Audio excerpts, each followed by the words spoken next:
Kitco Mining's special coverage of Mines and Money in Miami, Florida is brought to you by Gold Shore. Hello and welcome to Kitco Mining with me, Paul Harris, here at the 2025 Mines and Money event in Miami in Florida. We are taking a deep dive into gold and gold cos. Joining me, helping me with this is Garrett Goggin, founder of Golden Portfolio. Garrett, welcome back to Kitco. Thank you, Paul. Happy to be here. Let's start off, you've been on Kitco before, but quite a while back. So you're now doing Golden Portfolio. What is Golden Portfolio? Sure. I've worked with Stansberry Research and Gold Stock Analyst with John Duty for 15 years, and I just went on my own last year and started the Golden Portfolio. It's independent research on the mining sector. I have a few different products. One of them focused on the royalties, which are the best way to play gold. The other one focused on, smaller explorers and developers that are all able to drive economics on a per share basis. That's what I look for, and grades are extremely important to me, and I try to find the ones that increase economics on a per share basis. Okay, we're going to take a deep dive into gold and gold stocks.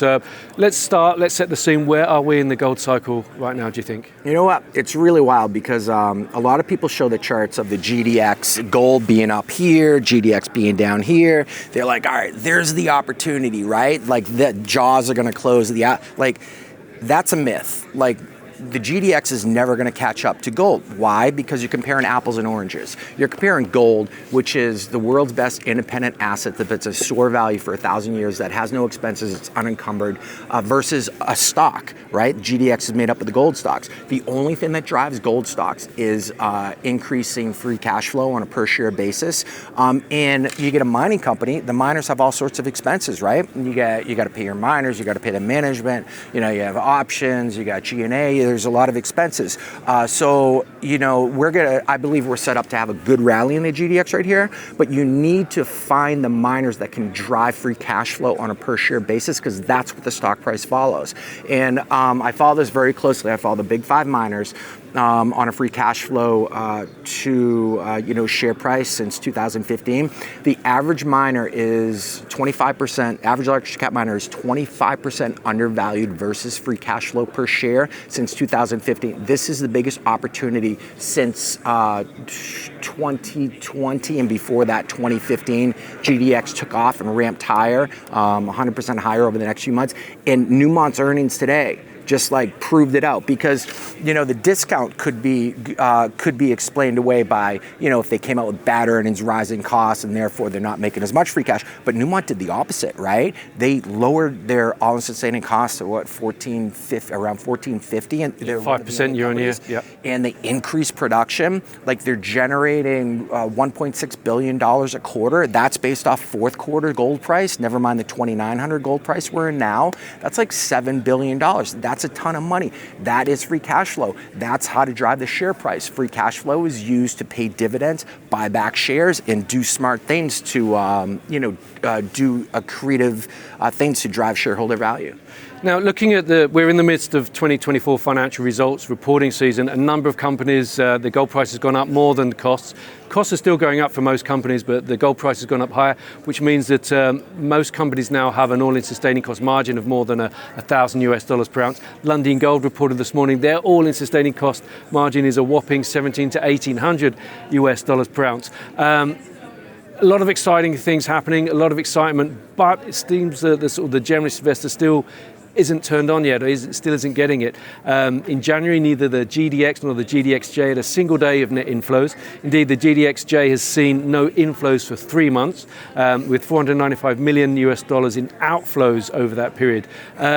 When will the broader investor community start getting gold and gold stocks? Now, I track that stuff too very closely. Shares outstanding of the GDX, the GLD, the GDXJ, and shares outstanding, it's an ETF. So when investor money comes in, shares outstanding goes up. When investor money leaves, shares outstanding go down.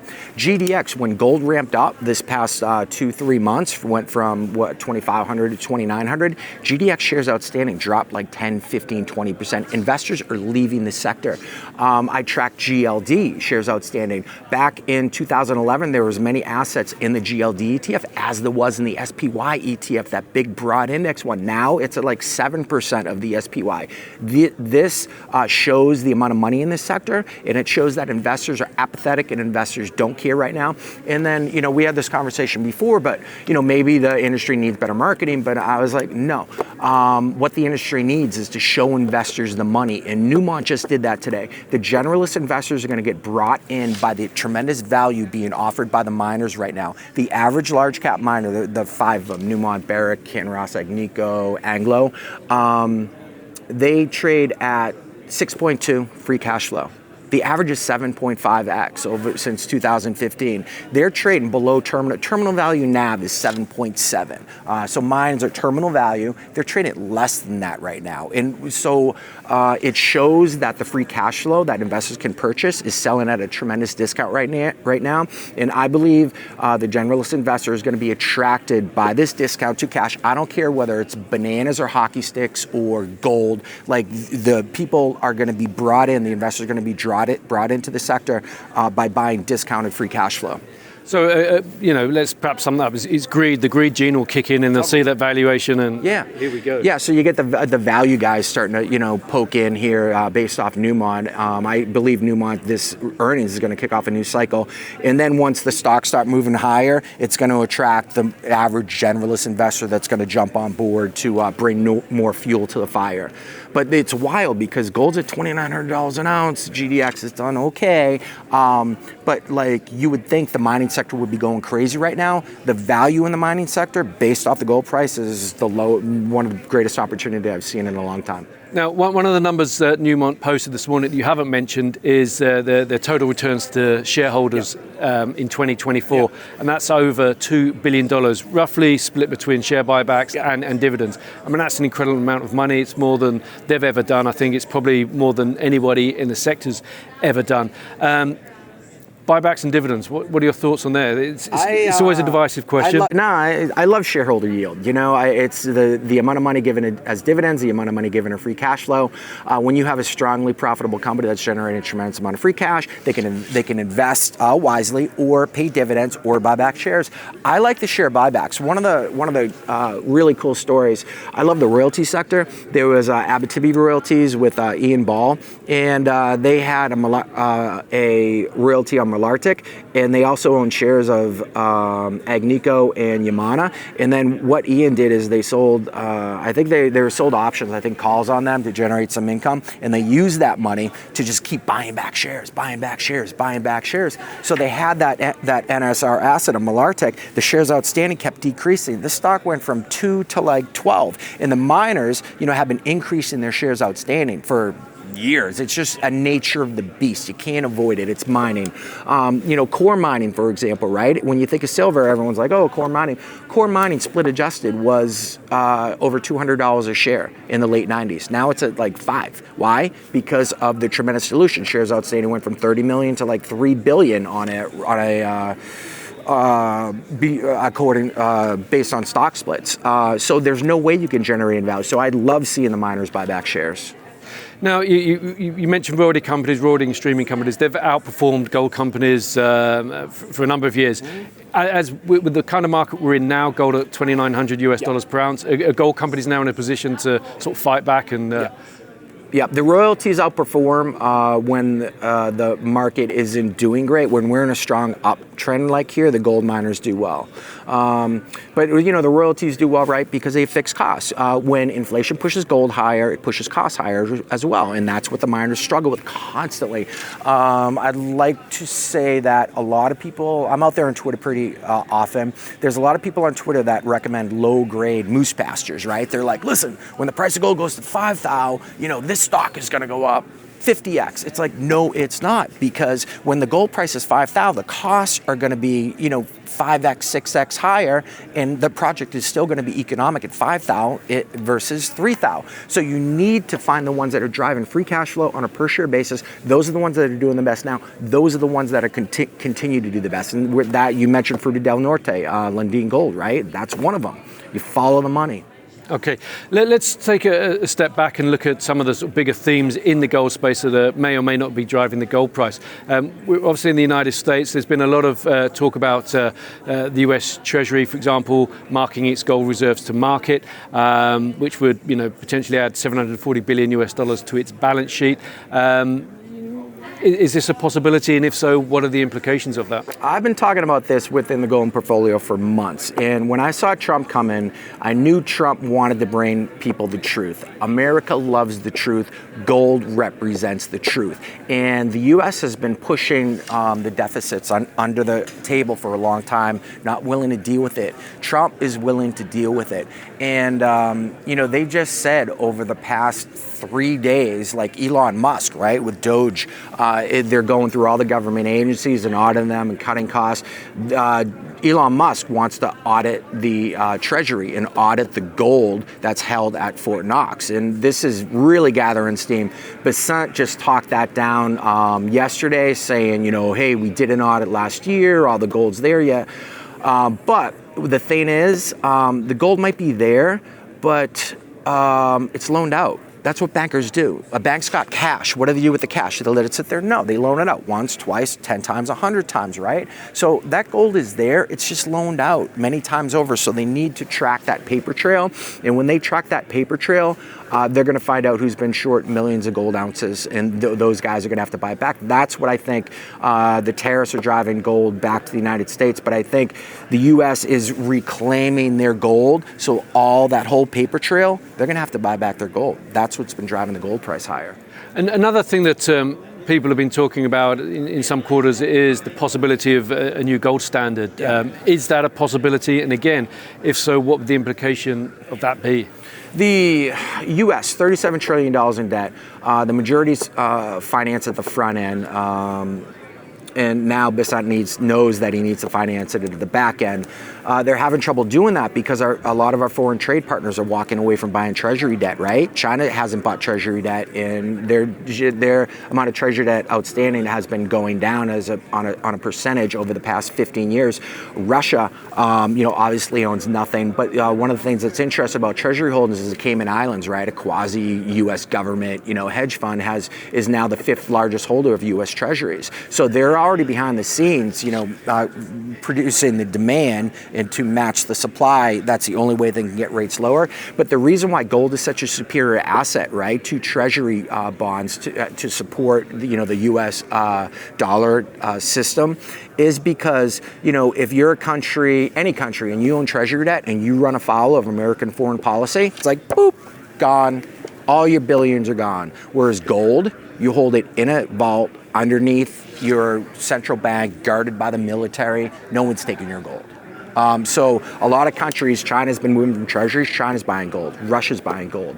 The BRICS are buying gold. U.S. is bringing their gold back. And one of the things that was interesting is if you look at the average European country, they hold 4% of GDP backed by gold. And I could see this happening. In the U.S. right now, it's about 2% of GDP. But this to back GDP by gold allows them a loophole, right? Because they're producing economic growth, right? So we're going to back GDP by gold. The loophole is they can keep spending as much money as they want, as long as they keep pushing gold higher. So instead of tying gold back to money, they're tying it to GDP.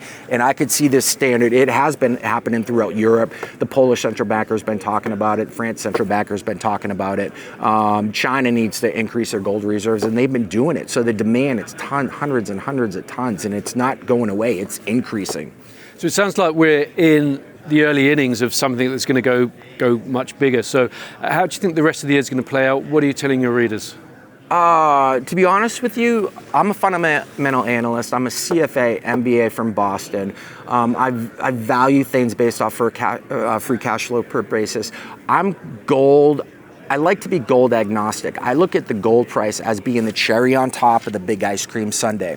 You need to find miners that have independent value drivers. If you're investing in a mining company solely because you believe the price of gold is going higher, you're going to lose money.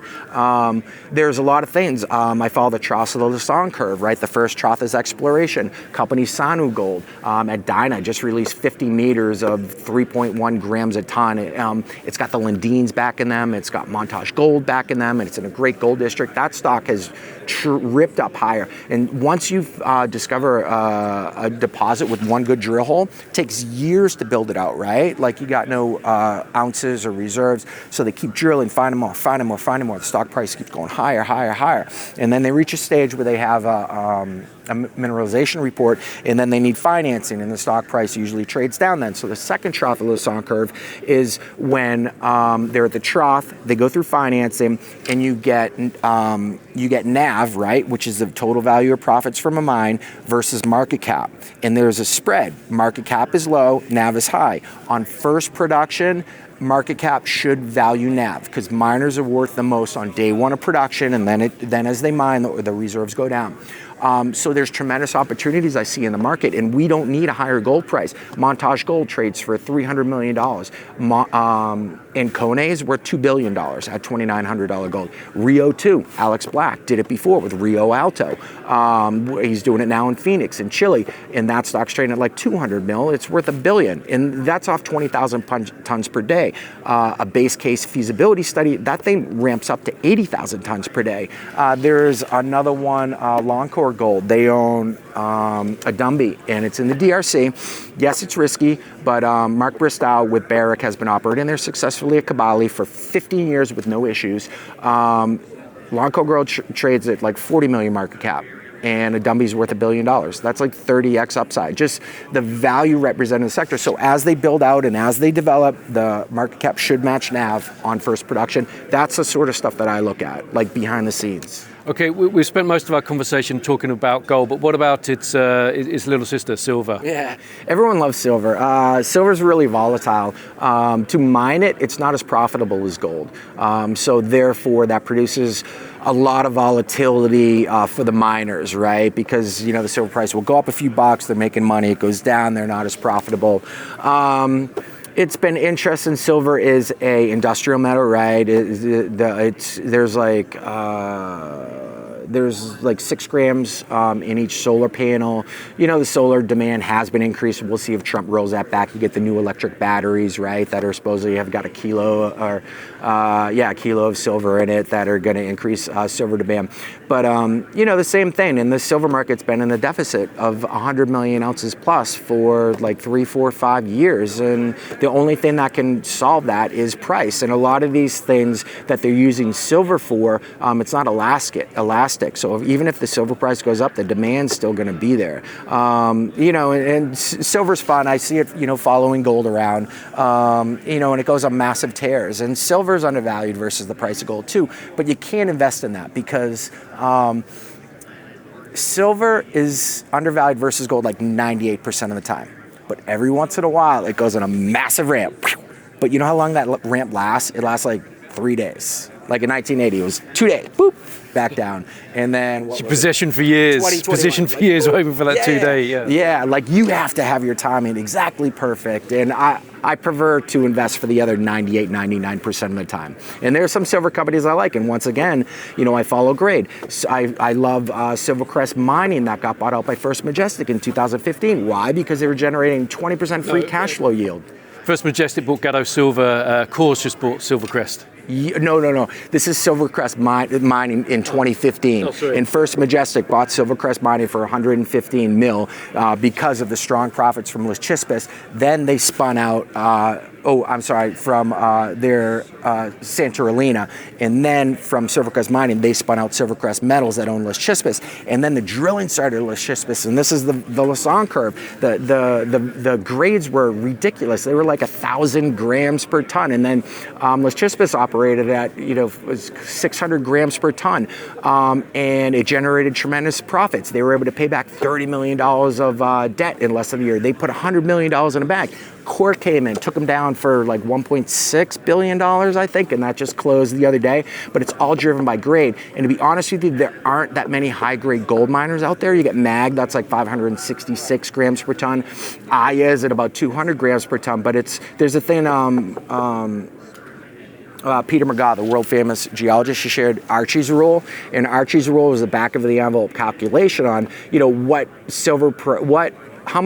what's your average silver grade you need to make a profitable mine? And it's 2 times operating costs. And 2 times operating costs right now, it's like $250 a ton underground in Mexico. So you need $500 per ton. So, you need a silver price of like $25 or $30 in order to do that. There aren't many mines that are able to do that. There's a lot of silver miners out there that operate at 180 grams per ton, or you're around there. They're not profitable, and they lose money, and they constantly sell shares to plug that gap. So it's all about grade for me with silver companies, and there's a few out there. Well, it's been a fascinating conversation, Garrett. Garrett Goggin, thank you very much for joining us today. Cool. Awesome. Thank you, Paul. And we have a lot more to come from the 2025 Mines and Money Conference here in Miami, in Florida. So hit that subscribe button. I'm Paul Harris, and this is Kitco Mining. Kitco Mining's special coverage of Mines and Money in Miami, Florida is brought to you by Gold Shore.